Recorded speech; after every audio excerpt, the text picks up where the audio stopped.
ang ibig sabihin nito?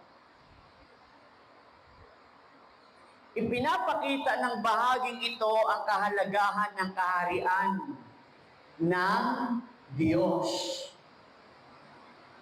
Ano nga ba ang kahalagahan ng kaharian ng Diyos? Sa mundong ito na atin pong ginagalawan, mapapansin natin na sabay na nabubuhay, umiiral ang mga taong mabuti at ang mga taong masama. Ito yung mundo. Nabubuhay, ang mga taong ang mabuti ay magpapakabuti at ang masama ay magpapakasama. Ngunit, sa takdang panahon, sabihin niyo po, takdang panahon, magkakaroon po ng tiyak na paghihiwalay o tinatawag na paghuhukom. Paghihiwalayin ng Diyos ang mabuti at ang masama. Yun yung una. Sabay na mabubuhay ang mabuti at ang masama. Pangalawa, huwag tayong magmadaling humatol o manghusga. Balang araw, ang masama ay magpapakasama. Pero ang mabuti ay magpapakabuti. Purihin ang Diyos.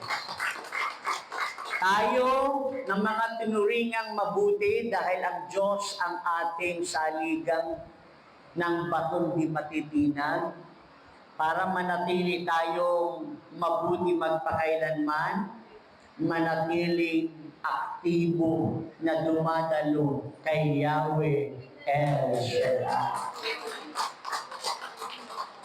Pangatlong aral, may tiyak na kahihinatnan. Pakiulit po. Ang ibig pong sabihin ng may tiyak na kahihinatnan, ang matuwid po ay magliliwanag tulad ng araw sa kaharian ng Diyos. Samantalang ang masama ay ilalagay sa lugar ng pagdurusa. Kaya yung pangatlong, may tiyak na kahihinatnan, sino man ang makita mong masama, sino man ang nakikita mo at nalalaman mong sinungaling, sino man yung alam mo na talagang hindi mo makitaan ng mabuti, kalmado ka lang. Darating ang panahon, ang lahat may patutunguhan. May patutunguhan. Totoo yun.